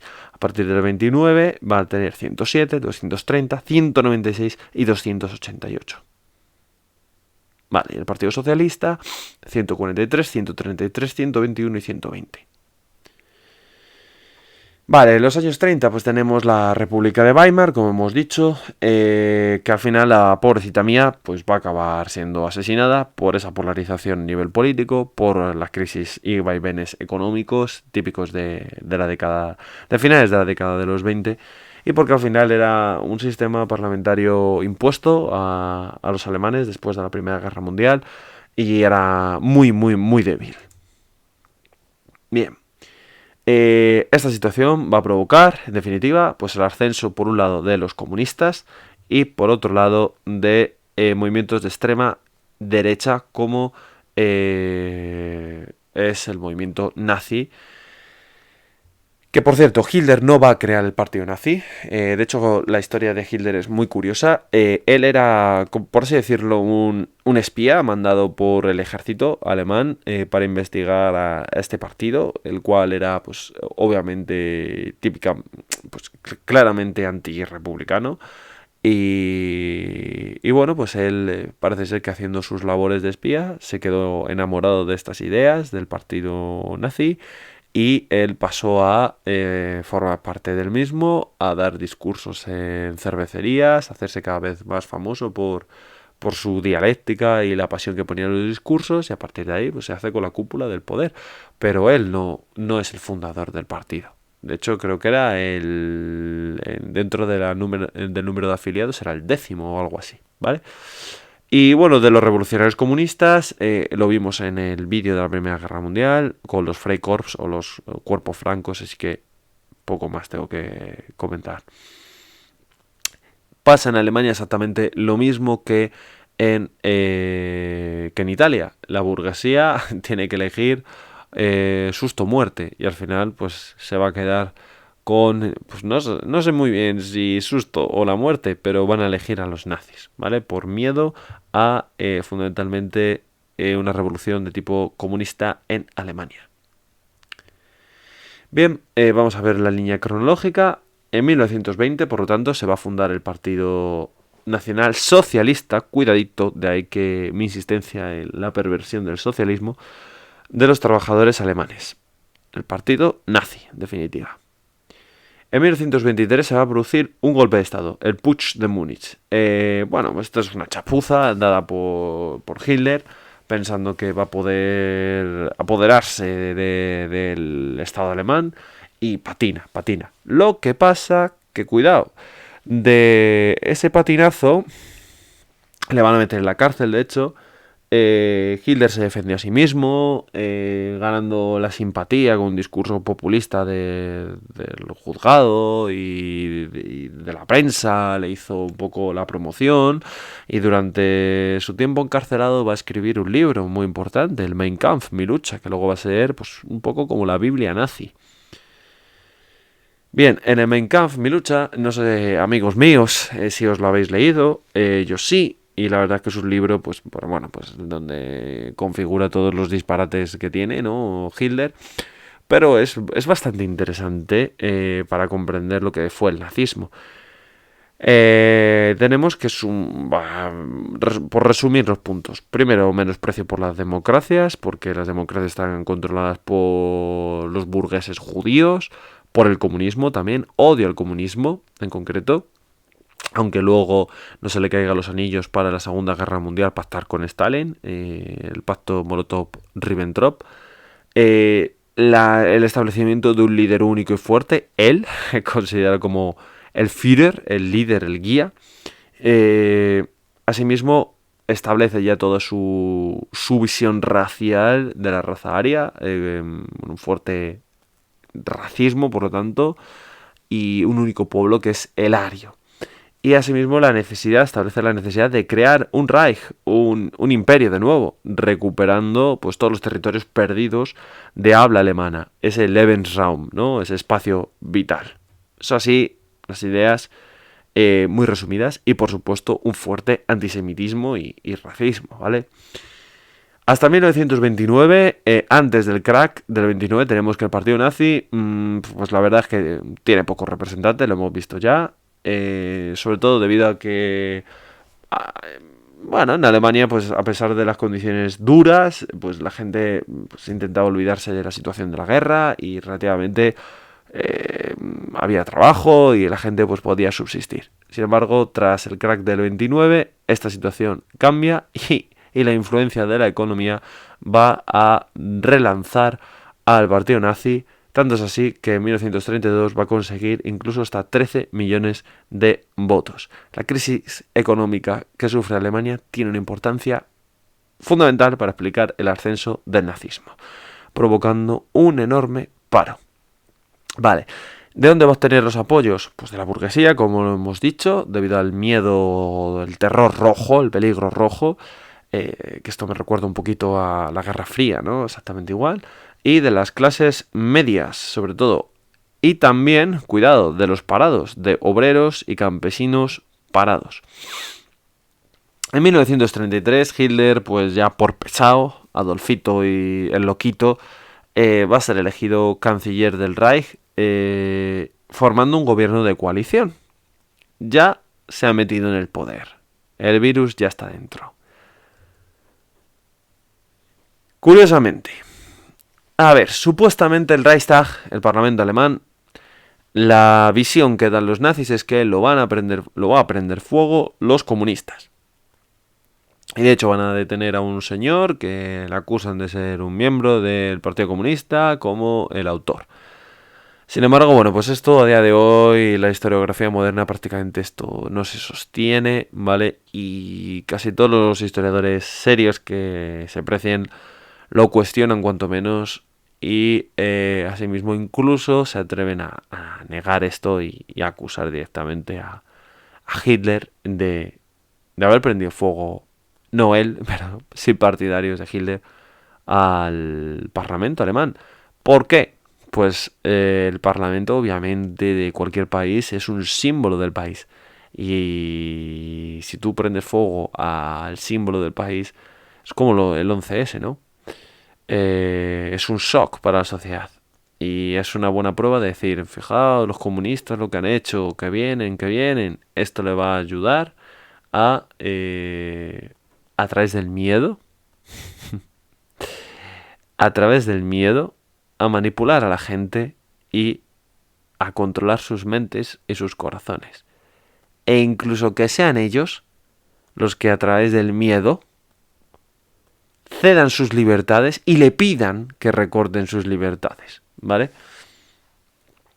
Esto me recuerda un poco, y voy a ser polémico a lo mejor, al tema del COVID, cuando no quiero negar la importancia del COVID, porque evidentemente lo es, y probablemente el estado de alarma sea necesario para controlar la situación, ok, yo no voy a valorar eso, sino la policía de balcón, por ejemplo. Cuando una persona iba a comprar 2 veces, a comprarse unas cervezas y unas patatas, y la propia gente, los propios vecinos le denunciaban le criticaban, le insultaban, o los enfermeros que trabajaban en el hospital y decían que no fuesen a dormir a su casa. Todo es el miedo, todo es el miedo. Y a través del miedo puedes permitir que tus libertades sean recortadas o incluso pedirlo tú. Y deshumanizas a través del miedo a tu vecino, a tu semejante. Es tremendo. Así que a través del miedo, los nazis son maestros jugando con el miedo, al igual que los comunistas y los fascistas, pues van a aprobar una ley en 1933, la ley habilitante, en la cual pues va a conceder a Adolfito, a Hitler, todos los poderes, ¿vale? Reunidos en su persona, ¿para qué? Para fundamentalmente actuar como un dictador e ilegalizar los partidos de izquierda, tanto el comunista como el socialista, acusados de subvertir la democracia. Pero los que verdaderamente estaban subvertiendo la democracia en ese momento eran los nazis. Además, tras la muerte de Hindenburg, que era el único, porque el canciller Hindenburg no veía con buenos ojos a Hitler, ¿vale? Le consideraba un cabo, porque al fin y al cabo él era cabo dentro de la jerarquía militar, y no veía con buenos ojos que ese señor, ese don nadie mandase. Pues al final, von Hindenburg, cuando muere, pues bueno, los nazis le celebran un funeral tremendo, tal, ok, muy bonito, pero Hitler al final va a unar tanto el poder del jefe del Estado como el del presidente. En 1934 también Hitler va a convocar un plebiscito y al obtener el 90% del voto se convierte en dictador absoluto. Bueno, un plebiscito que por supuestísimo no estaba trucado, claro. Así que a partir de allí, del 34, pues ya vamos a tener una dictadura nazi que durará afortunadamente hasta 1945, pero dejando entre medias pues millones de muertos y una segunda guerra mundial por el camino. Las primeras medidas políticas que toma Adolf Hitler es la supresión del Parlamento y de todas sus funciones, porque total, quien va a mandar va a ser él, y quien manda es el Führer, el líder, el guía, Hitler. Si os fijáis, todas estas ideologías tienen una visión bastante mesiánica, ¿no? de sus líderes, casi son como sectas. Asimismo, se prohíben todos los partidos, menos el partido nazi, por supuesto, todos los sindicatos, menos el sindicato vertical nazi, exactamente igual que el fascismo, exactamente igual que el comunismo. También se persigue a cualquier opositor, cualquier crítico con el régimen. Y incluso se hace una limpieza interna. Esto me recuerda a las purgas de Stalin, exactamente igual. En 1934 se lleva a cabo la Noche de los Cuchillos Largos, en los que los miembros de las SA, ¿vale? Que era como una fuerza paramilitar al servicio del partido nazi, que había colaborado su líder, Ernst Röhm, con Hitler para auparle hacia el poder y protegerle cuando iba a las cervecerías, a dar sus discursos y tal, contra los comunistas que allí pudiesen arremolinarse para intentar acabar con su vida o atacarle. Pues bueno, van a ser asesinados. ¿Por qué? Pues supuestamente porque Röhm pues probablemente hubiese querido destronar a Hitler o le veía como una persona que le hacía sombra. A Röhm le van a acusar de homosexual y de hecho lo era. No entraba dentro del perfil a lo mejor típico, ¿no? Que se vendía por parte de los nazis y bueno, pues van a ser eliminados. Asimismo, claro, por supuesto, la oposición externa, pues también del resto de partidos, pues van a ser eliminados, van a ser deportados empiezan a construirse los primeros campos de concentración, que no de exterminio, son campos de concentración, campos de trabajo, donde van a estar ahí los comunistas, los socialistas y demás, ¿ok? Más tarde, con la Segunda Guerra Mundial y ya con la solución final cuando entra, pues en aplicación, ahí ya sí que empezarán a ser eliminados, muchos de ellos, físicamente. Por desgracia. Exactamente igual que los gulags en la Unión Soviética. Si os fijáis, es que son casi como vidas paralelas. Y la política exterior, pues, de los nazis es expansionista, vamos, es el Lebensraum, la lucha por el espacio vital, ¿no? los objetivos, fundamentalmente, llevar a cabo el Anschluss, es decir, la unión de todos aquellos territorios de lengua alemana con la Gran Alemania, ¿ok? El Gran Reich. Intenta recuperar esos territorios que habían perdido durante la Primera Guerra Mundial. Así que, asimismo, también tienen como objetivo la ocupación de otros países que están en la órbita de Alemania, como Polonia. De hecho, la invasión de Polonia va a ser la que provocará el estallido de la Segunda Guerra Mundial. Y también como otro objetivo sería la ocupación de la Unión Soviética, pero esto a largo plazo, como veremos. Medio y largo plazo. Y finalmente ya, por soñar un poco, pues dominar Europa y el mundo, aunque eso es mucho más complicado.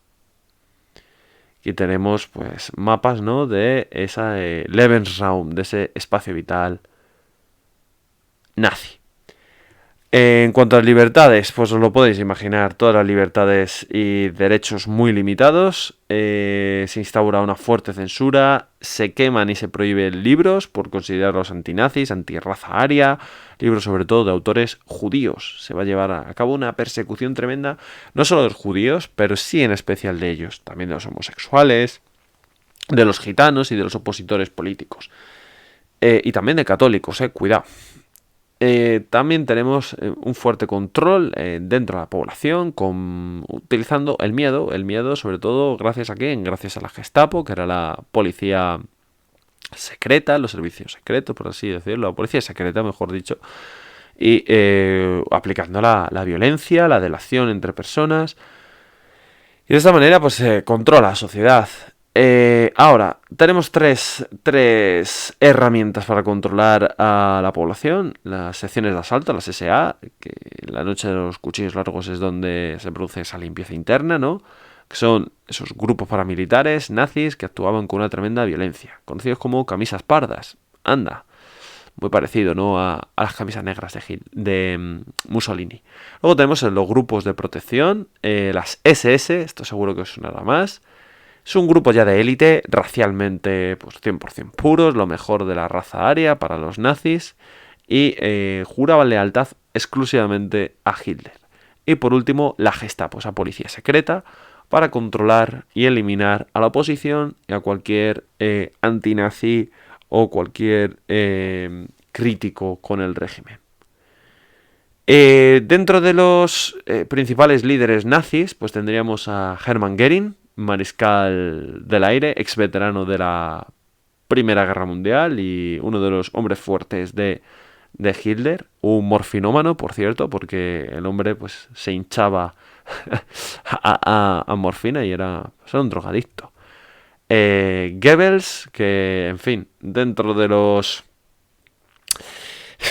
de los nazis peores, yo diría que está en cabeza. Va a ser el ministro de propaganda. Antes fue nombrado Galautier de Berlín. Y bueno, pues es el principal promotor de la visión de Hitler, de las ideas nazis, en fin, del antisemitismo en el marketing nazi, etcétera.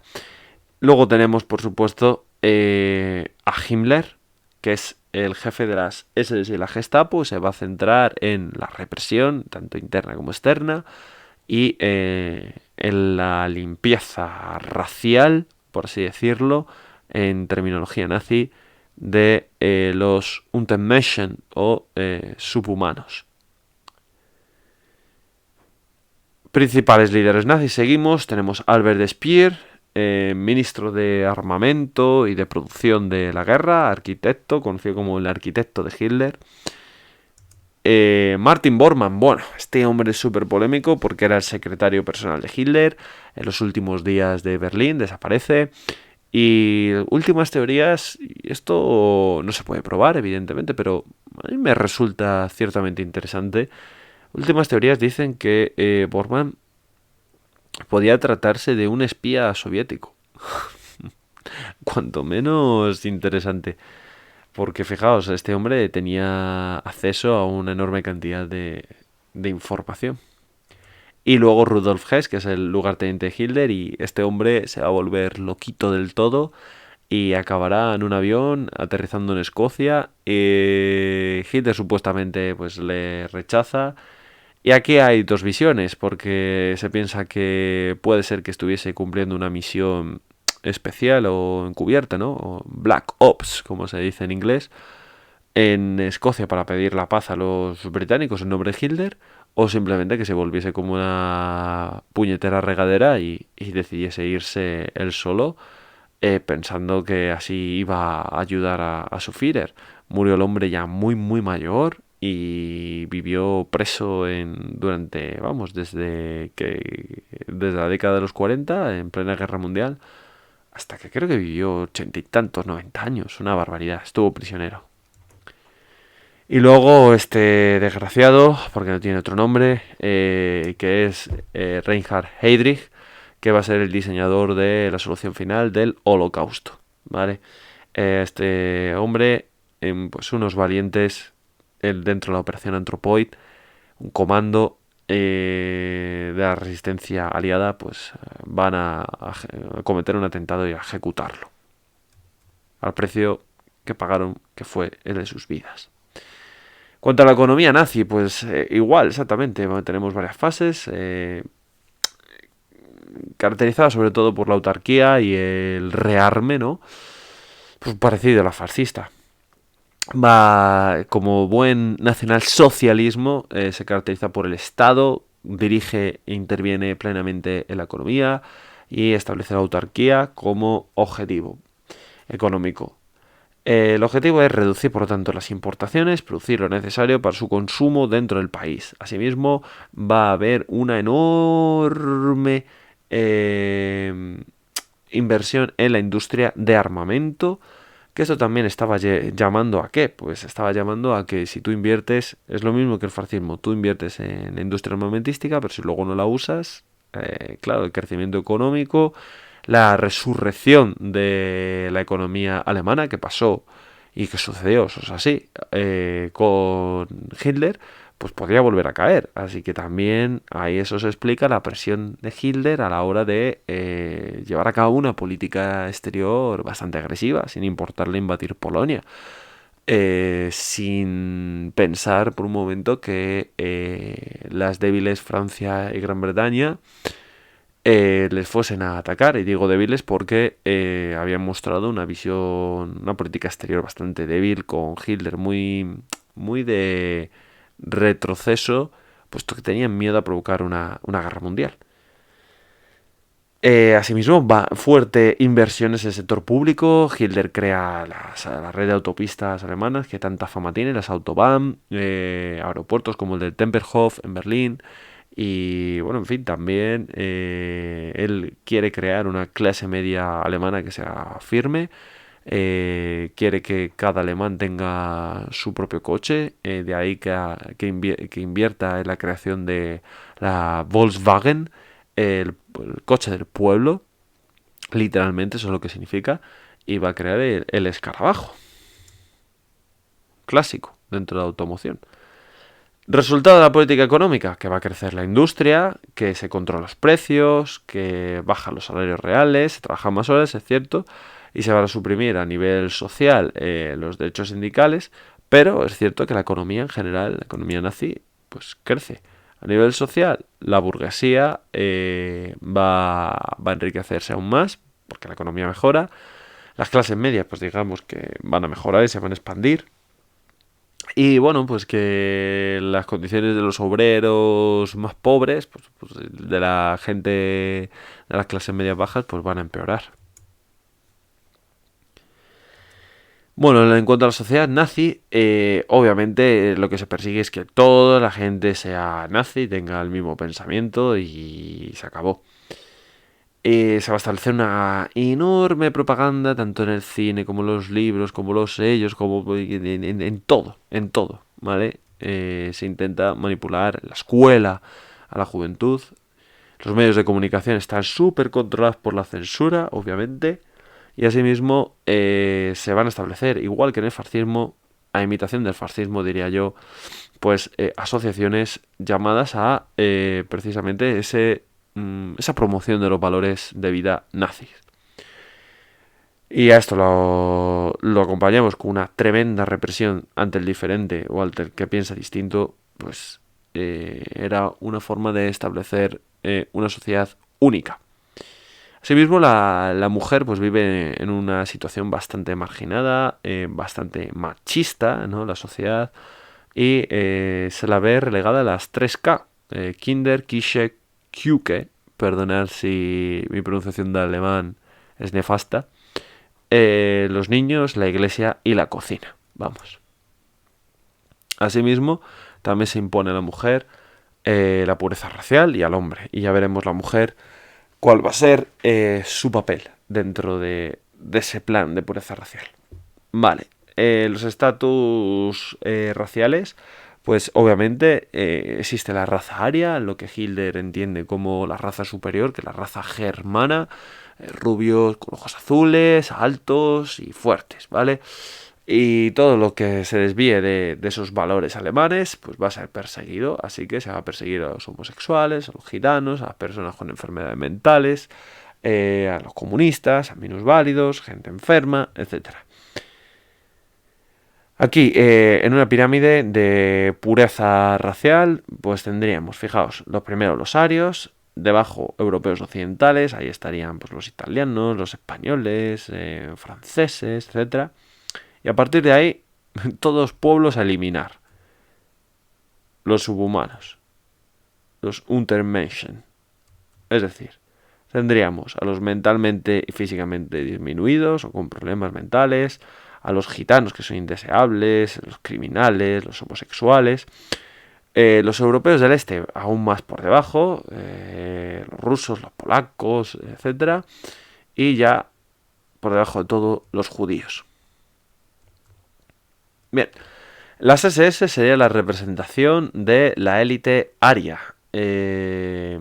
Asimismo, una de las asociaciones juveniles más importantes de la Alemania nazi son las Hinterjugend, las juventudes hitlerianas. Tenían también su sección femenina y estaban llamados a preparar a los niños para ir al combate, para ir a la guerra, para ingresar luego a las SS o a la Wehrmacht, es decir, el ejército alemán. Bien, tenemos también que las mujeres, lo habíamos dejado ahí un poco atrás, las mujeres van a cumplir con un papel muy importante y es que las mujeres arias son las únicas que pueden perpetuar los valores arios.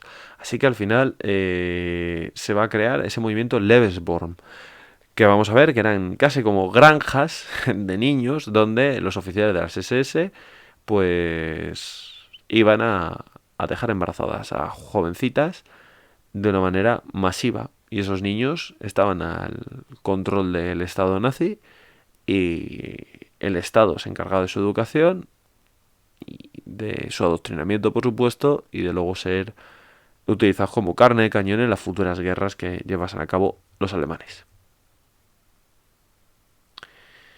Vale, en cuanto a los subhumanos, hay que eliminarlos, claro. Así que se llevan a cabo pruebas raciales a la población alemana y no solo a la población alemana, también dentro de las SS había una sección de arqueología y de antropología y de historiadores y van a hacer misiones a Nepal, a la India y demás y van a ir midiendo por las características raciales de esos pueblos, ya que se pensaba que el pueblo ario procedía de esa zona. ¿Vale? Así que, bueno, aquí tenemos pues un doctor midiendo los rasgos de las proporciones de esa muchacha. Entonces pensaban que los arios tenían unas características físicas muy concretas. Asimismo, los indeseables, los vagos, los homosexuales, los gitanos, oponentes políticos y demás, van a ser arrestados y van a ser llevados a campos de concentración. Y también se va a aplicar la eugenesia. La eugenesia se piensa que las enfermedades, tanto mentales o ciertos comportamientos indeseables, como por ejemplo mujeres que se quedan embarazadas sin un padre conocido, o epilépticos, o drogadictos, pues que deben de ser purificados, deben de ser eliminados para no manchar la raza.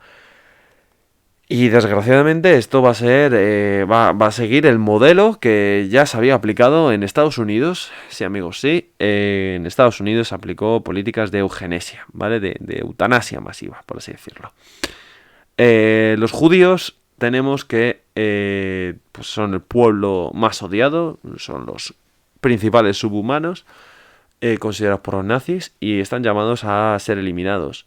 En principio se les va a internar en campos de concentración, se valora la posibilidad de expulsarles, ¿no? De mandarles a Madagascar en la conferencia de Wannsee, pero al final llega a la conclusión de que esto es un gasto que no merece la pena y se plantean pues directamente el eliminarles físicamente en campos de exterminio. Aquí tenemos algunas de las imágenes que quería proyectaros como ejemplo de lo que viene siendo esa eugenesia imperante en Estados Unidos. Tenemos, fijaos, una revista de la época, Physical Culture, Misunderstanding, Is This True? Marriage Story, Your Own Case, bla, bla, bla. So we breed or sterilize defectives, es decir, deberíamos hibridarnos con ellos, es decir, mezclarnos con ellos, o directamente esterilizarlos a los defectuosos. O sea, fijaos. Una noticia, Registering Human Pedigrees, registrando pedigrees humanos. El autor es nada más y nada menos que el senador americano por Kansas. Y luego un edificio donde se aplica la eugenesia. Así que los nazis van a aprender de la cuna de la libertad que es Estados Unidos en la década de los 20. Tenemos también aquí escalafones, ¿no? De estupidez, el idiota, un bajo grado de imbecilidad, el medio imbécil, el alto grado de imbécil y directamente, con perdón, el gilipollas. Luego tenemos un cartel, ¿no? De Some people are born to be a burden on the rest. Es decir, la traducción sería algunas personas han nacido para ser un problema para el resto. Learn about heredity. You can help to correct these conditions. Aprende acerca de la herencia. Tú puedes ayudar a corregir estas condiciones. Y bueno, te explican que cada 15 segundos una de estas bombillitas se encienden y que simbolizaría pues lo que tú pagas, ¿no? Por mantener a gente con problemas, ¿vale? A minusválidos o etcétera. Pues un poco de una manera populista con el objetivo de justificar la eugenesia y justificar que deben de ser eliminados. Esto de hecho se va a llevar a cabo en Alemania y al final tendrán que echarse atrás porque mucha gente empezaba a protestar. Porque claro, estaban eliminando a sus familiares. Es tremendo, tremendo. Aquí tenemos los ejemplos de las granjas, ¿vale? De niños, donde las jovencitas de las Hitlerjugend eran fichadas y se las utilizaba pues para dar a luz a niños arios de las SS. Aquí tenemos pues toda la propaganda antijudía, Der Untermensch, los subhumanos. Fijaos las caras que les ponen, casi eliminando cualquier tipo de símbolo humano. Y bueno, aquí tenemos una tienda a la izquierda de un comerciante judío, donde le han pintado claramente Jude, judío, ¿vale? En esa persecución antisemita.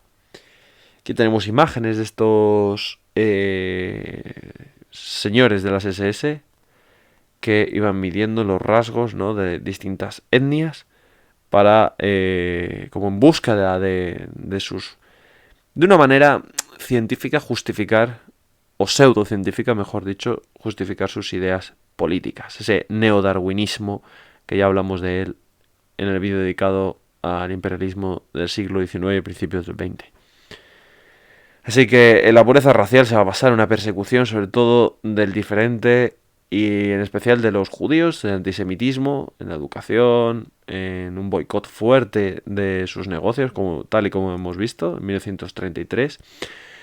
A colación de esto, habría que hablar de las leyes raciales de Nuremberg del 35, donde directamente se niega la ciudadanía alemana a los judíos y se prohíben claramente los matrimonios mixtos. Así que si veis, empieza poco a poco, primero haciendo un boicot y una manipulación en la educación, segundo directamente a la prohibición de mezclarse racialmente y de casarse entre ellos y la ciudadanía alemana, y ya posteriormente se les obliga a marcarse con un distintivo, la estrella de David, que dependiendo de los colores que tuviese significaba que eras homosexual, comunista, o que habías cometido algún delito, eres un criminal, o que eras judío.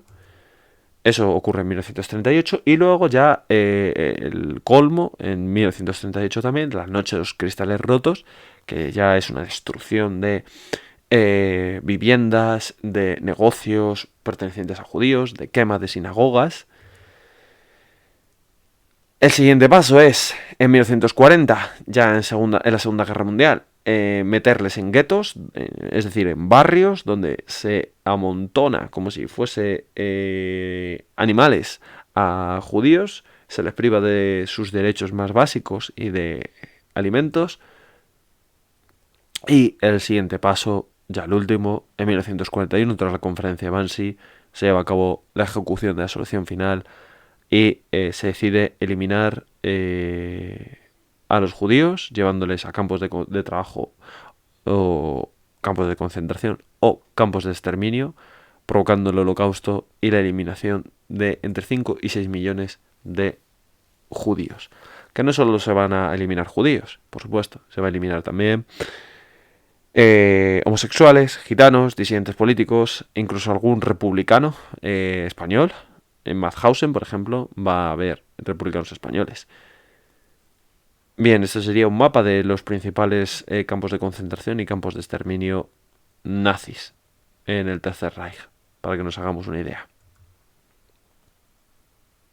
Y estas son imágenes reales de las condiciones tan brutales de vida de estas personas. Y bueno, yo quería terminar leyendo un texto sacado, un extracto del Mein Kampf, de mi lucha, el libro realizado por Adolf Hitler en su estancia en la cárcel en 1924. Fundándose en esta convicción, el Estado racista no particulariza su misión educadora a la mera tarea de insuflar conocimientos del saber humano. No. Su objetivo consiste, en primer término, en formar hombres físicamente sanos. En segundo plano está el desarrollo de las facultades mentales. Y aquí, a su vez, el lugar preferente, la educación del carácter y sobre todo el fomento de la fuerza de voluntad y de decisión, habituando al educando a asumir gustoso la responsabilidad de sus actos. Solo después de todo esto viene la instrucción científica. La culminación de toda labor educacional del Estado racista consistirá en infiltrar instintiva y racionalmente en los corazones y los cerebros de la juventud que le está confiada la noción y el sentimiento de raza. Ningún adolescente, sea varón o mujer, deberá dejar la escuela antes de hallarse plenamente convencido de lo que significa la puridad de la sangre y su necesidad. Además, esta situación desde el punto de vista racial tiene que alcanzar su perfección en el servicio militar, es decir, que el tiempo que dure este servicio hay que considerarlo como la etapa final del proceso normal de la educación del alemán en general. Como vemos, Hitler no se cortaba, lo decía bien claro, el régimen que quería instaurar, un régimen racista, un régimen antisemita y un régimen dictatorial brutal, que me atrevería a decir es, junto con el régimen de Stalin y la China comunista y Pol Pot y los Gemeres Rojos, de los peores que ha poblado la faz de la Tierra. Lamentablemente vivió y tuvo el apoyo del pueblo alemán, a pesar de que se quiera decir que no se conocía el Holocausto, que el pueblo alemán no lo sabía. Eso es mentira, como estamos viendo.